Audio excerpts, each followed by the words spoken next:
Well, Harmy, let's begin then with the 15-man squad. I said it's provisional. There are no changes planned, obviously, but teams can change their squads right up until May the 25th for non-medical reasons.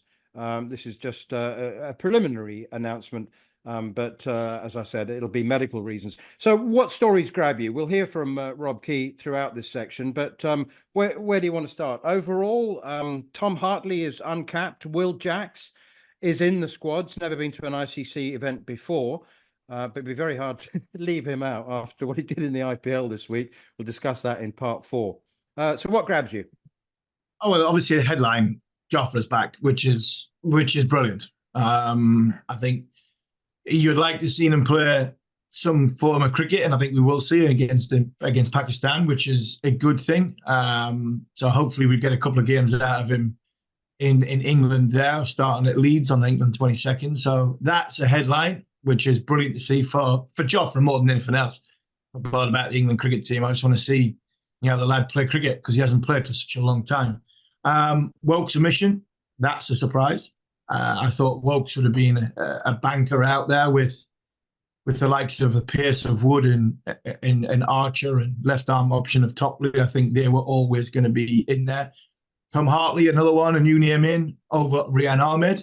I'm not sure what happened there because I thought Rian had done well when he came into the group when he was asked in the white ball stuff in the Caribbean and one or two other games that he's played. So that's a surprise. The Hartley for Rian Ahmed. There'll be a lot of eyebrows raised over Ben Duckett's position in the group, but I think he's travelling as a backup batter. And a left-handed option at the top of the order if England need that little change from right to left hand, because when you look at Butler, Salt, Jacks, Bairstow, Brook is probably a top 5. They're all right-handed. So I think they're the what I see. I quite like the squad. I think it's got a lot of depth. It's got a lot of options. I've got the 15 written in front of me and possible team order. And England can go one of two ways. They can go the Sam Curran way, which at number 7, play the extra bowler.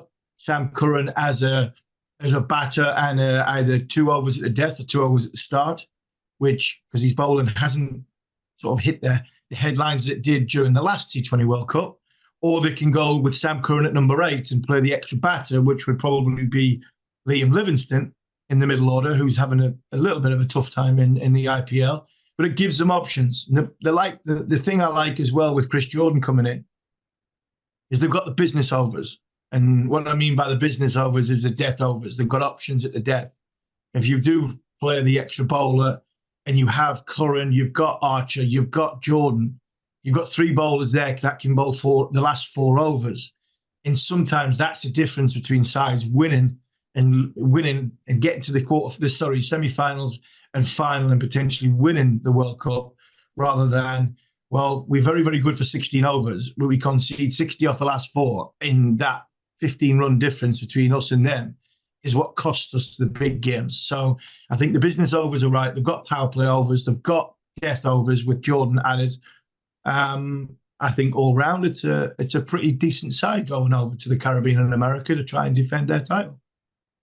You mentioned the last 4 overs costing 60.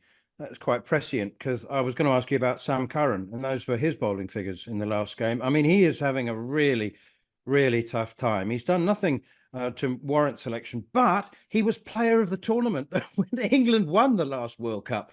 So, I mean, he is struggling. He's struggling with bat and ball in the IPL. Most bowlers are. So that didn't raise an eyebrow then, his inclusion.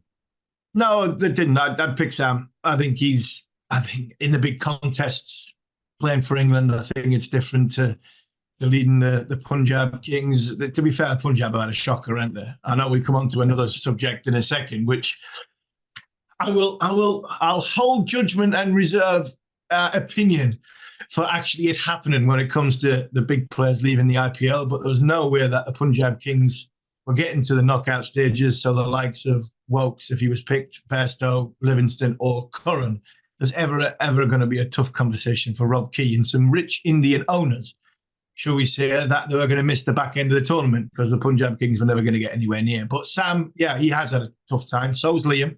Liam Livingston's had a tough time. But I think out of the group that could have been selected, I still would have taken Sam. He doesn't have to play it. But I think I would always check him just in case he does get onto a little bit of a rich vein of form. If Sam Curran's playing at his best, he is still one of our best players in this format. He really is. He's dangerous with the bat. He's got good skills with the ball. He's always great in a contest. In a familiar shirt with familiar friends around him for England. I'd hope Sam Curran will stand up and, like he did in the last World T20 competition, be the player that we want him to be, because I think England are a better team when Sam Curran plays well. Okay, well, before we move on to the subject of the IPL players, let's hear from Rob Key on a variety of the subjects that we've just mentioned. Jofra's that bowler that is just so special. You do everything you can to try and get him back playing, and we've sort of taken the longer road this time. But as always with Jofra, it's fingers crossed until he's out there playing. You know, like when you're waiting for something really good to happen, you don't quite believe it till he's there. But he's tracking well at the moment. Hopefully, the next step is when he gets into that Pakistan series is going to be full match intensity, and how he keeps going through there. But at the moment, we're doing everything we can, and he's in a good spot. Is your sort of understanding of it from the medical people that, when all being well, touch wood, you get to Barbados and you get Jofra Archer at 100%? Are you expecting him to be, up at the top of it? Yeah, definitely. And playing in Barbados, as you can imagine, is something that Jofra is desperate to do as well. So we're more than hopeful that he'll be playing that Pakistan series. And we're probably not going to go right. It's probably the same with all our bowlers. You're going to make sure you get them through that series, and then you're into the World Cup. And the start of it is quite good, actually. As much as it's a very quick turnaround from playing over here, then straight into Barbados, and then a game a few days later, then there's a little bit of time off. So, we're hopeful and we're confident that he's going to be right. Rob, just wondering if you could talk to us about the procedure surrounding England players departing the IPL, because of course there's been some, real standout performances throughout the tournament so far, and it'll mean that the likes of Jos Buttler and whoever are going to miss the semi-finals, eliminator, all that kind of thing.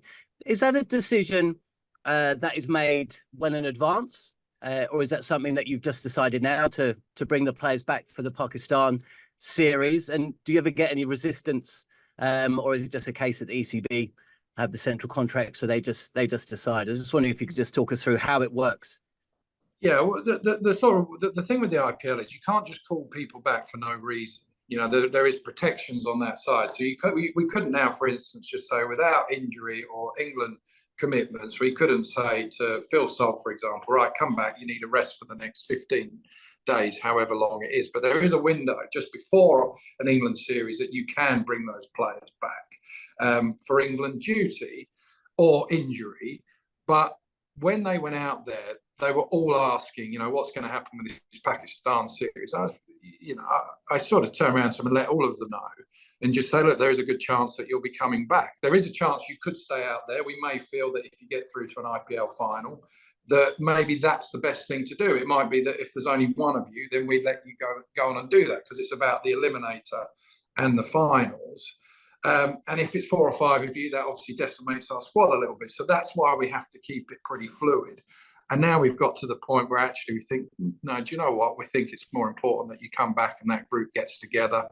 The likes of Phil Salt opening the batting for England, getting that role going with Jos Buttler. Jos has always said as well, without me prompting him, Jos has always said, look, I'm going to come back. I asked him very early on in the piece and said, look, as England captain, you're obviously going to have this series against Pakistan.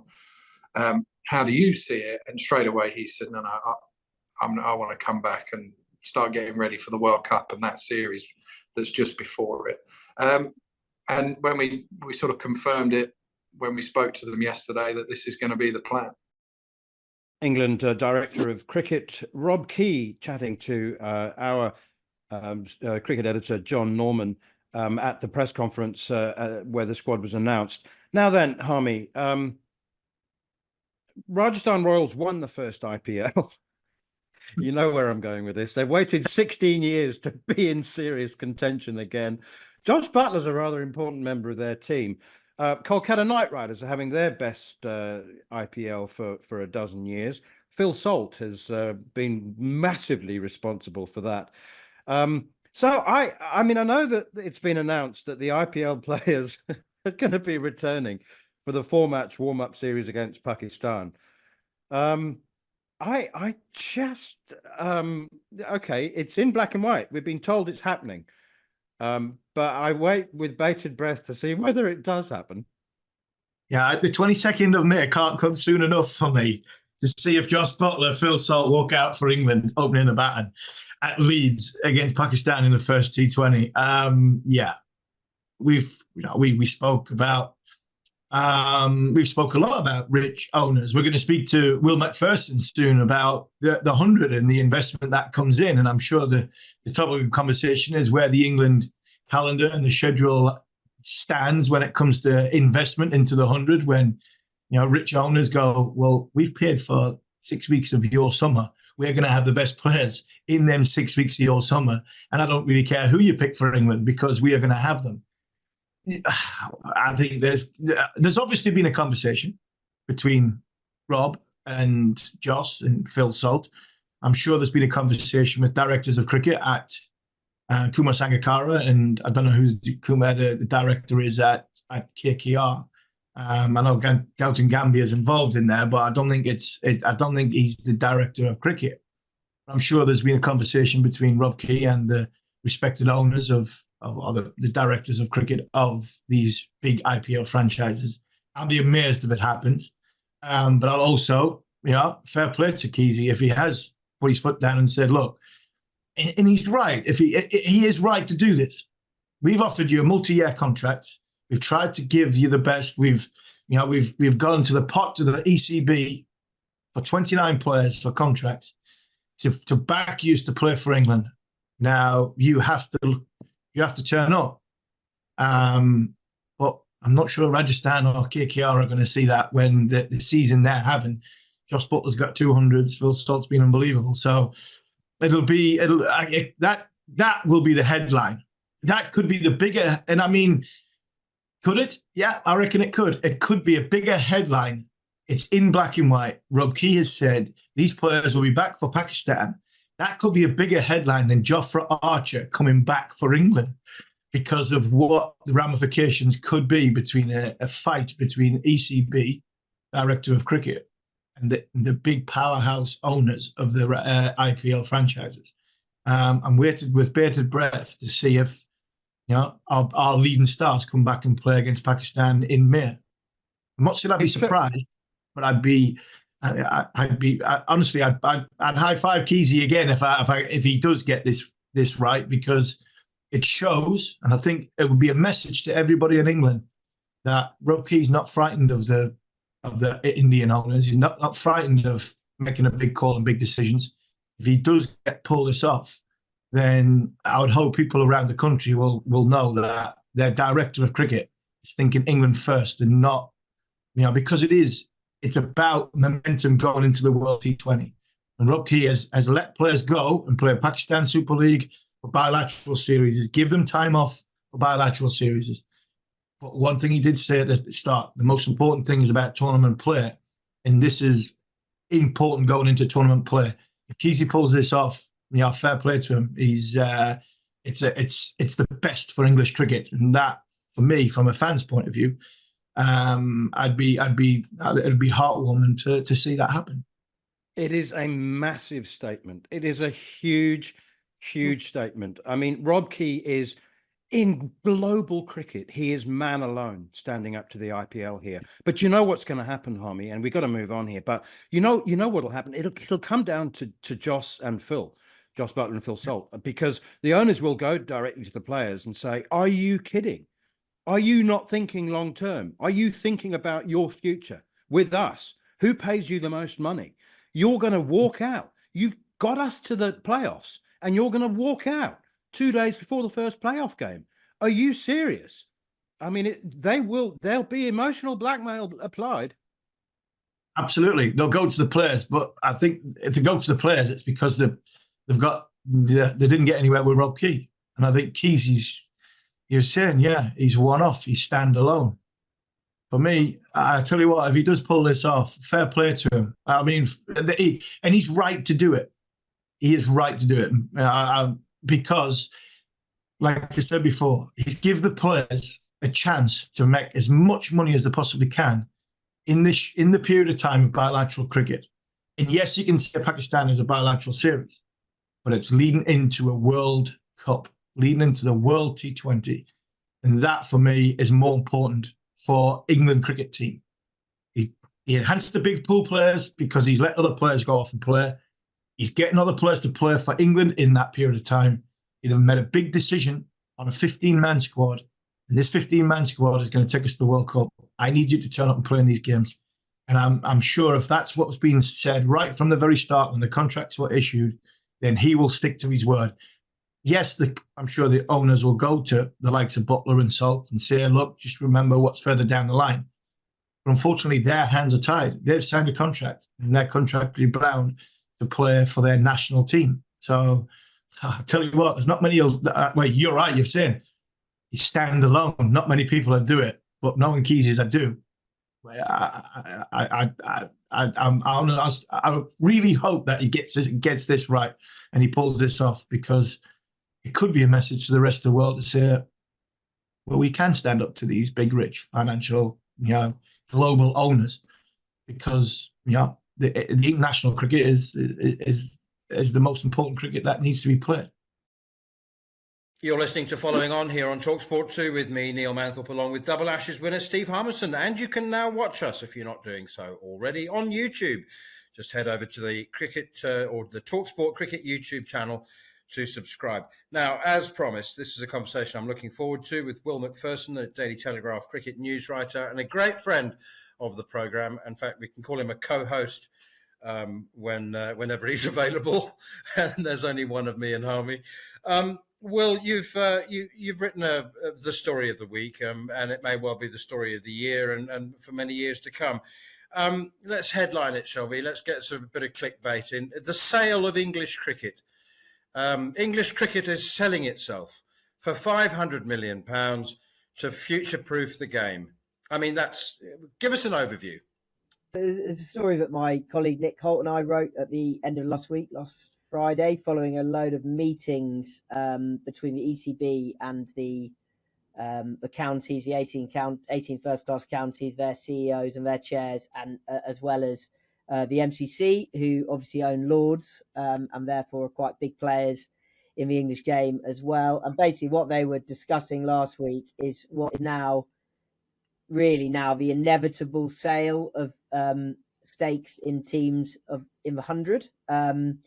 The idea being to raise funds, as you say, to kind of future-proof the game, which is to some people like a seriously controversial idea. The idea of just inviting private investment into the game in England in the way that so many other countries have done with their franchise leagues. The 100 hasn't technically been a franchise league until now. It's been a kind of short form, slightly shorter form league than most of the T20 ones, but it's not had kind of franchise ownership. But that is where we're headed, probably ahead of the 2025 season. The sale will happen later this year, so we kind of we reveal the kind of next step, I suppose, on the road to that, which is that the counties have been given a kind of slightly loose, which is just before big kind of ECB board meeting a few days later, to kind of green light, if you like, just allow the next stage of this to happen, which is for them to kind of go out to the market in September. There are so many details about this that need to be fine-tuned. And the way the ECB have gone about it over the last year or so has been, I would say, it's been very collaborative.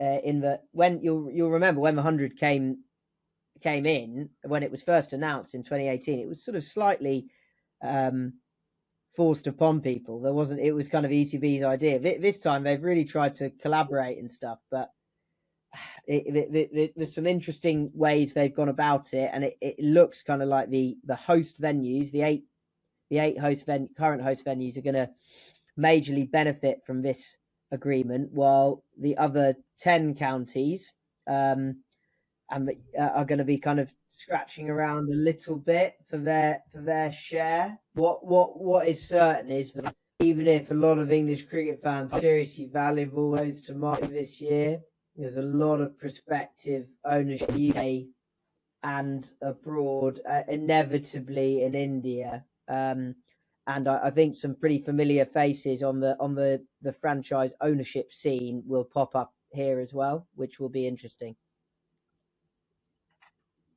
Well, me and you did some Q&As in India during the Test series, and with a lot of older members of the cricket and first class viewing figures. They were irate. They weren't too happy about the 100 whenever we threw it to the floor. Yeah. That was, apart from one really irate gentleman about your newspaper, but we'll come on to that another time. But I mean, they were anti-100, weren't they? Their members were anti-100, and you say there's been a sort of collaboration and a talking to the counties, but they've been given 2 weeks to either take it or leave it. Do you think that's fair? Is that the right way to go about it? Do you think there's mileage in them 10 counties coming together who aren't get the bigger the slice of the pie going, hold on, we need a bit more time and we need a bit more money if you're going to go down this route? And what happens if 8, which I'm sure it will inevitably become 10, if they do expand it further down the line? Do they then detract from the other 10? And where likely is Durham and one possibly other that comes into that conversation? You said there's a lot of meat to go on the bones, but it just seems that if there is meat to go on the bones, is 2 weeks enough? Yeah, there's not a lot of time. So what the kind of thrust of our story last week was actually that the ECB have changed tack a little bit, and originally they were going to hold on personally to 19% of each team. Sorry, a lot of the numbers around this are really quite dry and dull, and they're quite even in print they're quite difficult to get across. But they were gonna hold on to a stake in each team, which would give them a bit more control. But what they've decided, the ECB have decided to do, and what they've offered the counties is actually are going to sell their 49% each team, every team 49%, and the proceeds are then shared game, recreational game, the counties, etc. Now it's a really unfortunate, quite uncomfortable truth for English cricket to face, but a lot of these counties are in a really, really tight spot financially. That's the big grounds have stacked up quite a lot of debt, unsustainable losses. Middlesex, a couple of tough years, are on a slightly more even footing. Can they say no to these kind of figures? I'm not sure they can. The actuals have said that the deadline they've been given of May the 10th, not very long away. And as it happens, quite a lot of county AGMs are, kind of just after the start of the season and just after the actual year, after they publish their results. So I would think some members will have their say. I don't think that the scope for a member veto on this one, like there is with for instance, there was with the Strauss review. It's difficult to explain, but again, it's like an overarching commercial decision for the game that doesn't necessarily. I'm trying to be careful with my words here, but doesn't necessarily directly relate to the running of the counties, even though it so obviously does. It's not questions about county teams; it's questions about the 100 teams. So I'm not sure the scope for the members to kind of get in the way of this, if you like, in the way that they have with some change of English game before. But let's see. I don't know. Maybe there'll be big kickoffs at a few AGMs over next week or two, and we'll see. But I can't see it myself. Well, I'm going to ask you for your impression now, okay? So I don't want to catch you out or get you into trouble. But this sort of 49-51% Is it your impression that people in English cricket believe that they can retain control? If they sell these franchises for £500 million, do they really believe that retaining 51% will actually give them control? If a Saudi conglomerate or an IPL team has forked out 40 or 50 million quid. I mean, my experience with the SA20 is, I mean, the Cricket South Africa are nominally majority shareholders, but they don't get a sandwich in board meetings. And so is it your impression that they actually think they can retain control? And also, if you put 500 million quid in a high interest account, is that enough to future-proof the game? Well, yeah, that's a very fair question. The final one there. I don't know. The belief that the reason they sort of seem to the reason private equity is coming, or private investment is coming into the game in England generally, is there's an overall belief that broadcast rights have peaked, and that, you know, the deal with English cricket's deal with Sky has been what's underpinned its finances for, well, since 2005. But that the feeling is that maybe the next deal won't be worth quite as much, and costs are rising, and it's a competitive player market, and all the rest. So you need more money. So that's why they've gone to private investment to get that money. Whether they can keep control, probably not. No. As you say with the SA20, these guys who are investing aren't interested in minority stakes. They're not interested in being the junior partner. They're not interested in being the junior partners in a relationship. So, in the end, they're gonna be, you know, selling these teams off, you know, to majority shareholders. But what they've tried to do, and what I actually, to be honest, what I disagree with, is that, you know, I think it's a noble pursuit what they've tried, but what they're doing is they're gifting 51% to each host county. Now, I think that isn't right, because I don't actually think teams should give a host county. It should be shared across the game, and I think the proceeds, the way, if it was me doing this, I would have sold stakes in the team, but I would have, in all of the teams, but I would have shared all the proceeds equally across the 19 shareholders of a recreational game. And then I would have provided the host county with big hosting fees for hosting those teams. Instead, what they've done is they've tried to link the 100 a bit more closely to county cricket, which is, you know, is a noble idea, but I don't think it is in real danger of widening the haves and have-nots in county cricket. You know, you look at Surrey, and that 51% stake in Oval Invincibles. I'm sat here at the Oval now after Surrey beat Hampshire today, and it's looking gorgeous. It's it's this premier venue in central London. Like there are going to be, I think Lords is going to be more valuable, but I think the Oval Invincibles will be the next most valuable one, and I think they could make serious coin for not that much of that stake, of that 51% stake, and I you know, then the likes of, I don't know, Leicestershire or Gloucestershire, who don't have a team currently in the 100, are not going to have that money available to them. So they're just going to have a share of what the ECB sells. So it's that's my fear. I think it will, that the money will be amazing for the likes of Gloucestershire and Leicestershire, but I think the gap between the haves and the have-nots will get wider. And Will, what else does it mean for, you know, English cricket? I'm with you on that one. I think, yeah, the point that you make is absolutely spot on. I know Mark Butcher's been talking on another podcast about, you know, the tough conversation of 18 counties. You know, are we at a point where we are going to start losing counties, and is that the best for the game? And I don't disagree with Butch many times, but I do disagree on this one. I think we desperately need 18 counties, because it's not about 100. It's about producing players from all four corners of the UK to try and make the England team, you know, English cricket better.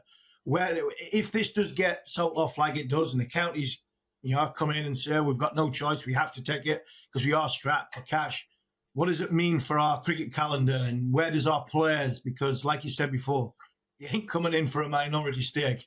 They're coming in like the SA20, and they're going to run the game for a 6-8 week period in this country. What happens with the England cricket team if they're playing at the same time? Yeah, well, I think that's going to be a big battleground, actually. That again, these guys, they don't come in for minority stakes, and they also don't come in for second best when it comes to players. So this year, for instance, the 100 does clash with England Test matches I think at both ends of the 100, actually, at the start and the finish.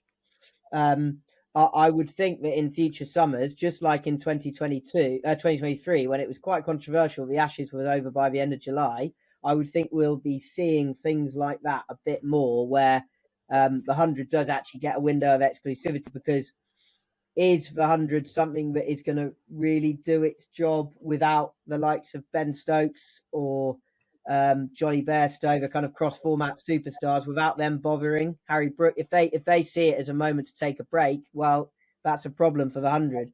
So yeah, and these guys, let's take the Ambani family, who famously own Mumbai Indians. They now own MI Cape Town, team in the UAE as well. If they buy a team they're going to want to have their top players playing.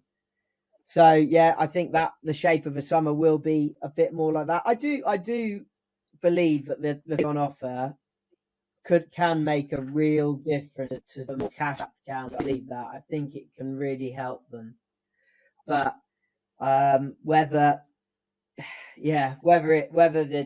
the 80 is kind of can be, I don't know. It's that tired old line that if we were starting today, you obviously wouldn't do it this way. You wouldn't have your 18 counties, and you wouldn't have a team called Leicestershire or whatever. Yeah, well, of English cricket, and those two will produce players, some better, admittedly, but they do all have a role to play in the English cricket ecosystem, and it would be a shame to lose 1, 2, 3, and maybe it would be more convenient for scheduling and all those kind of things. And I'm sure there are people at the top of the well, maybe not at the very top, but some who are involved in running the game, that have in their quieter moments have wondered whether it might be easier if a couple were lost. But I don't think overall it would be good for the wider the ecosystem of the game. Finally, Will, we've already seen South Africa send a C team to New Zealand to play test matches. It's coming. It'll happen if this sale goes ahead. There aren't 15 months or 16 months in a year. And so England will be fielding weekend test teams, I think. And finally, heard any whispers at all about turning it from a 16.4 into a T20 tournament? I don't think that'll happen immediately. But I don't think that'll happen to the past cycle, and that runs 25 to 28. So possibly in 2029. I think the 100 format, obviously, it's really wound people up, and I wouldn't have chosen to do it myself. I don't think it's necessarily better than T20, but what I will say is it is my view that it's a bit of a red herring in around the thing generally, and that actually it does serve a purpose in the competition's current format, which is that they play. One of the accidental successes actually of the tournament is they play this. They have a women's game and a men's on the ground on the same day. I think the object of that would be defeated slightly, and I don't think it would be possible. What I would say is, if in the next few years, where the women's 100 is not being played as double headers alongside the men's game, like if they're giving the women's tournament a different schedule essentially, and playing it at different venues at different times, that's when I think it could become a T20 competition. But while it remains this really nice package where they play 2 games in a day, I think it will remain 100 balls. I could be wrong. I don't think the conversation will ever go away because the 100 ball format is elsewhere. People are silly and 5 ball overs and all the rest of it. And yeah, it is a bit, but it kind of works for the event that the 100 currently has on. You're listening to Following On here on TalkSport 2 with the former number one fast bowler in the world, number one bowler in the world, Steve Harmison. Next up, we'll be joined by Nathan Johns from the Irish Times to discuss the news that Ireland will be playing a home series against South Africa in Abu Dhabi this year. Delighted to say, old friend of the programme, Nathan Johns, cricket writer for the Irish Times, joins us once again. Harmy and I were keen to talk to you last week, Nath, when we first heard that Ireland were undergoing a significant rearrangement of their home fixtures, very significant rearrangement. But we weren't on top of the story, but now we're still not on top of the story. That's why we've got you on. So basically, Ireland are now playing their home games in the UAE. They'll be hosting South Africa there. They cancelled a series against Australia, which sounds pretty dramatic. Do just give us an overview before we fire a couple of questions at you. Of course, it's been a strange few months. Postponing fixtures, as Cricket Ireland always say, these fixtures gets postponed. They always say the Future Tours program commitments will eventually be upheld, and even if they're not in the year that they're designated. But fixtures being postponed or moved abroad is not something new for Cricket Ireland. If we remember, in 2022 they hosted South Africa in Bristol. Last year they hosted Bangladesh in Chelmsford. So none of this is new, but I suppose the extent and the drip feed of information and the way it's come out in recent months is very new. I think middle of March, it was just before St. Patrick's Day, actually, there was an interview that went up where a Cricket Ireland employee was quoted as saying, "We don't know what's going to happen with the Australia series." I then managed to go out and we reported in the Irish Times that the Australia series was gone, and that the South Africa series was in the UAE. It took them 6 weeks to confirm the fixture schedule after that because of various ICC meetings where they were looking for extra funding that they're going to get anyway in 4 years' time. They tried to get it early. That didn't happen. The cost of hosting South Africa in the UAE went up. So they've constantly been forced to, at the last minute, redraw budgets and go back to square one, so to speak. But finally, just over a week ago now, there was a board meeting where budgets were finalised. They were secure. Fixtures were announced, but the top line is there is going to be a home test match, in the first ever in Belfast in Northern Ireland during the summer, which is obviously a significant story. But that only comes because the white ball portion of the tour at Zimbabwe they're playing, the white ball portion of that tour has been postponed. The Australia series has been postponed, and they can only afford to host South Africa in the UAE. On the men's side, the England women's tour is still going ahead to Ireland. That is happening in Ireland. I think a lot of people were concerned that might not happen. That's still happening, and if they qualify for the World Cup, those qualifiers are still going on. They'll get a bonus basically, and they'll be able to host some more women's matches during the summer. And Nathan, what is it? Is it they're going to the UAE? You mentioned the Bristol, the Chelmsford. Would it not make a huge amount of sense to sort of stage it in the UK? Where they've got or as have they even contemplated trying to go down the route of a drop-in pitch? And I did a TV show with the sort of the GA with in the hurling, and they're big grounds. There's some huge hurling grounds that could probably get a cricket pitch in. Is there a way? Would that not be better to try and then get people in, or try and play in Manchester or Liverpool, where there are cricket grounds where Irish fans could potentially jump on a boat, get over and see, and that then lifts the whole country of people going over and watching their team rather than just seeing them on the television from 5,000 miles away.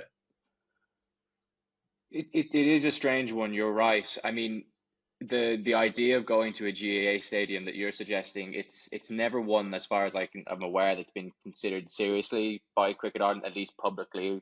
They haven't said they've considered that idea. Quite a lot of people have suggested it. It's difficult to do so in the summer months, just because that's when the GAA season is on as well.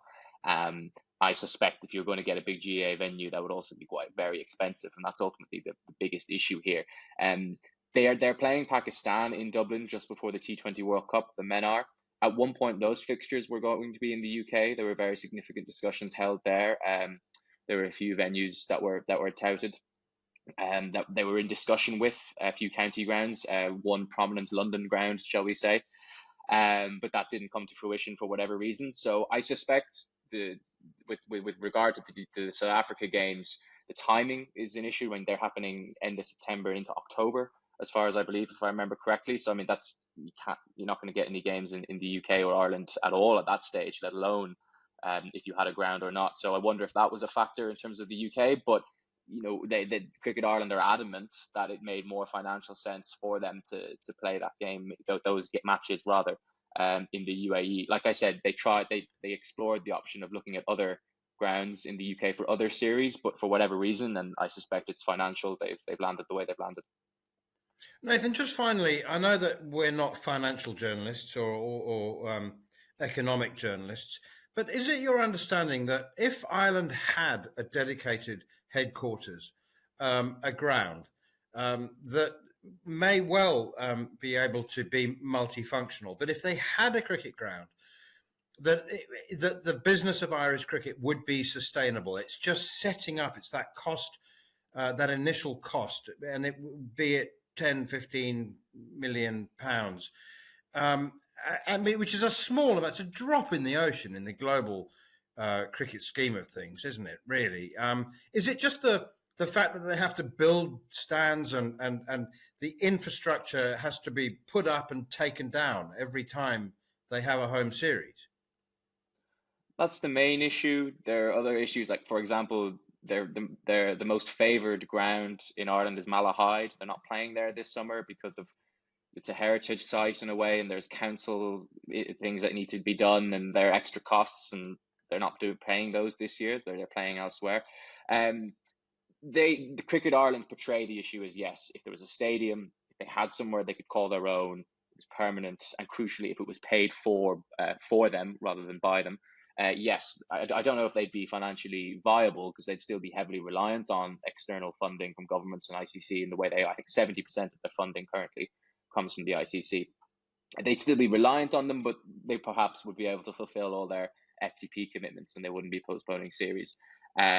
So the short answer is yes. Where they're at with that is there's a government sport campus where lots of sports training centres and facilities are. That's where their high performance centre is. That's where they're hoping to get a stadium built there. And they're essentially, the line is, they're waiting on the government to pony up and give them the money to build the stadium there, the Irish government, that is. And until that happens, it's going to be a long wait. There's a significant deadline. They need to get it built by 2030 when they host T20 World Cup games in partnership with England. They probably risk getting that taken off them if they don't have a proper stadium in place by then. At this stage, it's a big if. Nobody's able to say when the government's going to give the money. The government has said they will, but there's lots of main significant projects at the minute ahead of Irish cricket in the queue at that campus. For example, there's an indoor cycling velodrome that needs to be built in that campus before a cricket stadium can be built. And because Cricket Ireland aren't paying for it and they're waiting on the government, they just have to, as the CEO said in an interview, they just have to take a ticket and wait in line. Nathan, I could speak to Mukesh Ambani. He's probably got that in his wallet. Well, everyone's very, very careful about what they say publicly in regard to the ICC funding share and India sharing more of the pot, so to speak. And like all boards, Cricket Ireland are terrified of getting on the wrong side of them, right? They need, like everyone else, they need India to come and play them every few years to make enough money to be sustainable for that year or for that rights cycle. Or, they sell their broadcast rights cycle in 4-year periods and somebody buys it because they know they might get India twice in that period. So like everyone else, they want more money. They want India to share the pie, but they're very cautious about saying that. And Nathan, where are Ireland at the minute with regards of the World T20? They do play India in that tournament. They play Pakistan as well, Canada.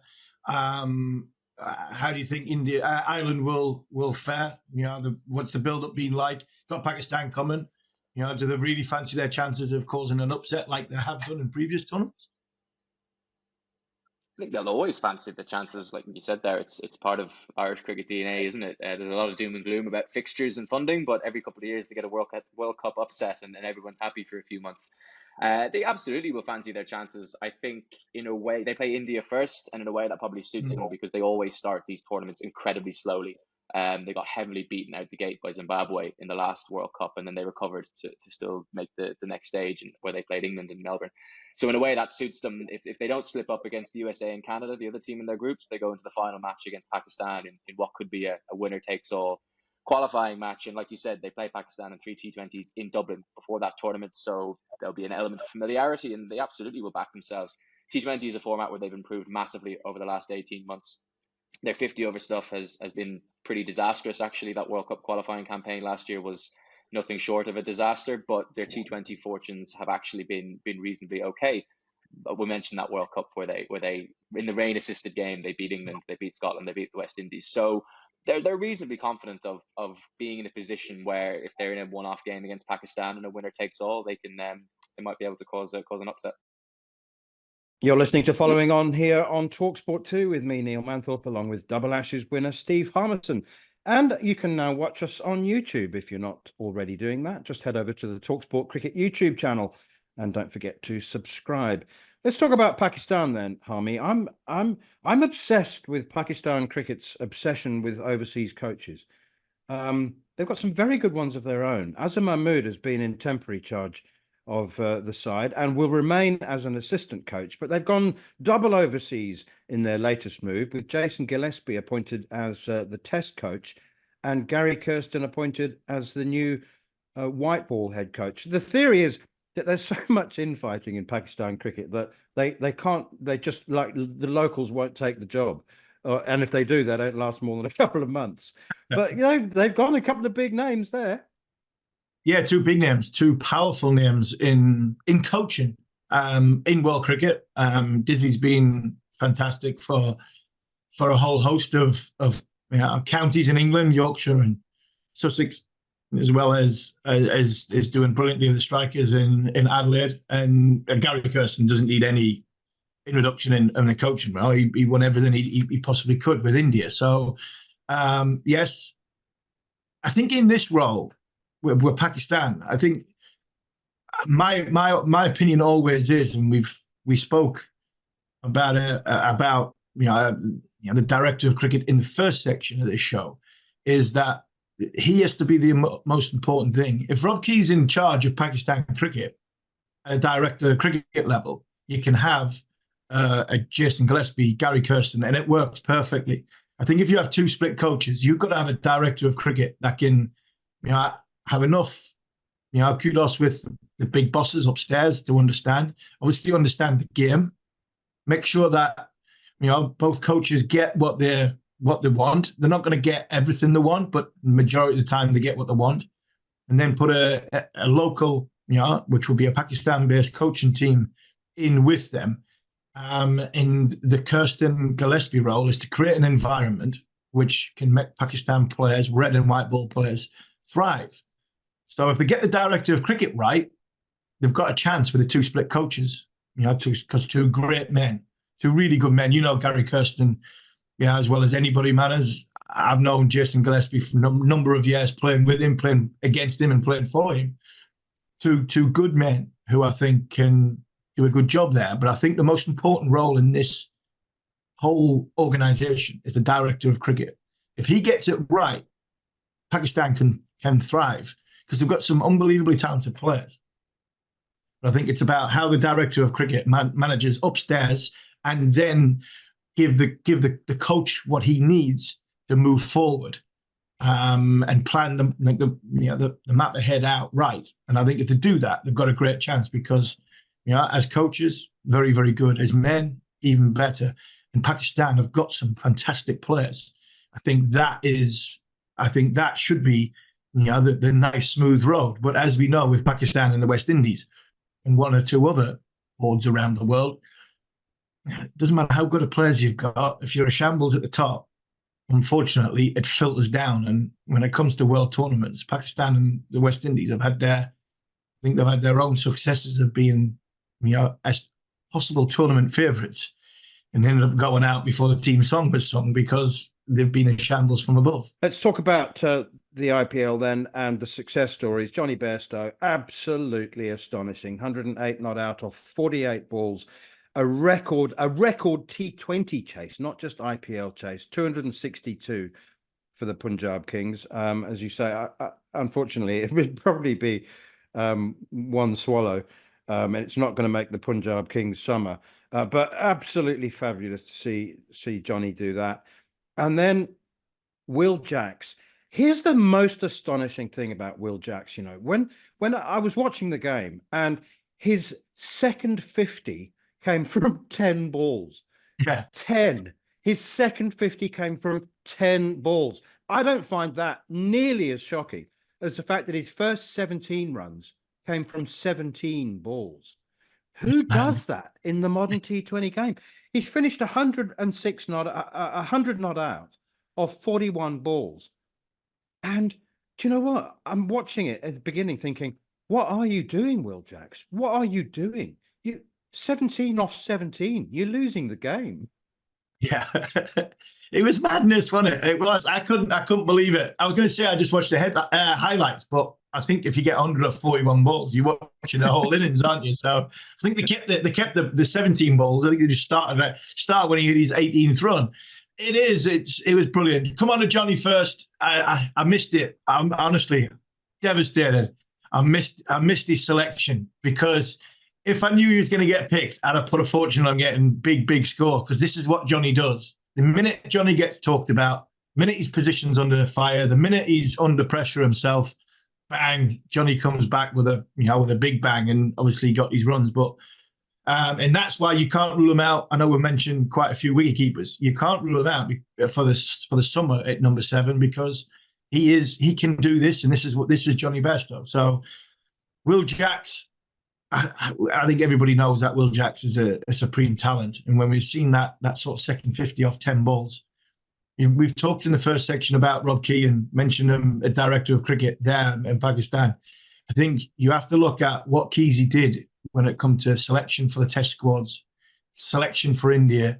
He left Will Jacks out and said to Will Jacks, go and play PSL, go and play 2020 over T20 cricket, because we want you ready for the T20 World Cup.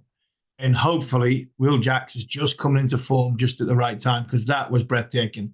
He had Virat Kohli at the other end. He made Virat Kohli look like just an innocent bystander at the other end. That's like the greatest player that's played in the modern generation, in my opinion, is Virat Kohli. And he's standing there just wetting himself laughing. It was a brilliant sign coming off. If I was Will Jacks' mum and dad, I'd have that picture on my wall, blown up. Virat Kohli standing there with his arm around Will Jacks, and just a tap on with a smile on his face, bat in the air, and you could see on Virat's face the delight for Will, the greatest cricketer for me in the modern generation. To see Will Jacks play that innings with that man at the other end shows what a great talent we've got from English cricket, and hopefully he can go and do that in the Caribbean. So. Another, carrying on from the T20 manners, the South African squad's been picked for the World T20. The New Zealand squad's been picked. I like the New Zealand squad. That looks a good side. We've actually got some nice kit as well, which is going a really big throwback. But what do you make of the South African squad? That looks a good squad, a good all-round squad. It's a watershed moment for sure, absolutely. First of all, I'll say that it was a brave selection to go with Anrich Nortje, who, as you know, is having a wretched IPL. I mean, he's the only player to have been hit for 20 plus 4 times in an over, and one went for 32 last over of the innings. You remember, I think it was Romario Shepherd popped him in the stands 5 times. So that's a big, brave call. But it is the first time that South Africa have not adhered to the compulsory racial quotas. It was always half the squad there had to be 7 players of color, 7 or 8 players of color, 3 of whom had to be Black African. So it's the first time in 20 years that they have not gone down that route. Of course, there will be repercussions at board level. There'll be lots of recrimination. But Rob Walter is the head coach, the white ball coach, and sole selector. But he had to have the squad approved by the director of cricket, Enoch Nkwe. So, I mean, in a way, they're being set up to fail. If they don't win the World Cup, then the activists in South Africa will be up in arms and say, well, if we can't win with the best team, then why are we disbanding quotas? But Rob Walter did also say that they would absolutely adhere to those quotas in bilateral series in the years ahead, and he's promised that the 2027 World Cup, 50 over World Cup, which is in South Africa, of course, the team will be absolutely demographically representative. So it is really, really interesting and well spotted, by the way. Thanks for putting me on the spot. It's time to move on. It's time to move on to the final word. I've got no doubt at all about what it should be this week, but I do want to mention the Vanuatu women's team, Harmy, 10 days before crowdfunding in order to get to the Women's T20 World Cup qualifying tournament. They were asking people to help them get to the event. Their first game is their first ever game against a major nation, Zimbabwe. They knock them over for 64 and win the game. Absolutely brilliant. So unfortunately, they don't qualify for our final word this week. But brilliant story, and lots of other great stories there as well. Ireland going well, as we heard from Nathan earlier. But the final word has to go to two lads who you must know very, very well, and who are doing a good job of taking the spotlight off Charlie Harmison. Because the sons of your great mate, Andrew Flintoff, Rocky and Corey, playing for Lancashire's second 11. And Rocky breaking his dad's record for the youngest player to score a century for Lancs 2s. That's just brilliant. And then, by the way, Lancashire dropped the media barricades around both boys. We wouldn't let them speak to the media after they themselves had promoted Rocky's innings on social media. Yeah, they promoted themselves on Rocky's innings, but rightly so. I wouldn't let anybody speak to my lad if it was like this. I want him to, especially with the pressure that he's under, having the surname he's got. It was brilliant to see, wasn't it? He plays. He's a better player on the leg side than his dad, but his dad it's a little bit harder than him at the minute. But fair play, Rock's only 16, so no, it was great to see. I was with Andrew couple of weeks ago, and he talked about how good Rocky was going, and Corey as well. You got to remember, Corey played in the game, which seems to have gone under the radar as well. Corey's only 18, and he played in the game, and he bowled nicely. I think he bowled 9 or 10 overs in the first innings, 4 or 5 overs in the second innings. So it's good to see them both do well. Anybody that's played cricket that's played for England, that sibling, the kids have come through. That they've had obviously the surname, to live up to, and Rocky and Corey have definitely got a big character to live up to. One thing I'll say on Rocky, we ain't seen the best of him yet. We ain't seen him bowl yet. And when you see him bowl, the boy can bowl. He's got a bit of pace, but like his old man, like Andrew. When Andrew growing up, I've known Andrew since he was 17, so he struggled early in his career with back problems and from bowling point of view. So Rocky had a stress fracture not long ago, so the caution on his bowling, but his batting was brilliant. It was fantastic to see. It was a throwback to yesteryear when Andrew belted everybody all over the place. I first met Andrew Flintoff at the age of 14, I think 14 or 15. He's a year older than me. We played Ashton played against St Anne's. We played in the semi-finals of the national knockout. We played at York Cricket Club, and we were playing on the next pitch to St Anne's, and all the talk about this big character, Flintoff. He had just scored 240, I think, in a 20-over game at under 15s, and everything was about Flintoff. And Rocky's just starting that. This is exactly what it was like all them years ago when kids used to turn up to play against St Anne's, because Andrew was big, strong, powerful, hit balls for 6s and 4s, and his son's just done the same. And it's great to see. I hope people from the outside, the media, just let him be and let him play his game, because it is going to be difficult for him. And Archie's doing really well. Archie Vaughan's doing well down at Somerset. There's a lot of good. Like Mark Elam's son's doing really well as well. So having dads that played for England is is sometimes hard enough. So hopefully they just let them get on with their careers. But first impressions, 16-year-old to beat his dad's record, which has stood for the best part of 30 years, tells you that Rocky Flintoff has got some big shoes to fill, but he's got a huge amount of talent. But don't forget Corey as well, because Corey can bowl. And I'm sure in the next few weeks, when the second team fixtures get more and more, you might see Corey Flintoff make the headlines, because he can also play cricket as well. Does make you wonder about the sense of Michael Atherton insisting that his son Josh took his mum's surname, doesn't it? I mean, the surname is the albatross around your neck potentially. Yes, it might open a few doors for you, but it can be. It does, Manners. It does. But when you watch that innings that Rocky did when he got 100, there was no surname around his neck there. There was no my dad's Andrew Flintoff when the ball was pitching back of a length and he kept rocking off the back foot and pulling it for six. So it was great to see. He's got so much character. Corey's a little bit quieter than Rock. Rock's a lot more like the old man. Two very, very good young cricketers who hopefully, fingers crossed, can progress through Lancashire, get into the first team. And Rocky set one of his dad's records. I don't think he'll come anywhere near his drinking records, but fingers crossed. And I'm sure Dad will say, I hope he breaks every record that Andrew ever set, because if he does, they'll both have fantastic careers. You've been listening to Following On here on TalkSport 2 with me, Neil Manthorp, along with former England fast bowler Steve Harmison. And if you missed any of the show, you can always catch up. Download the podcast from the Following On feed.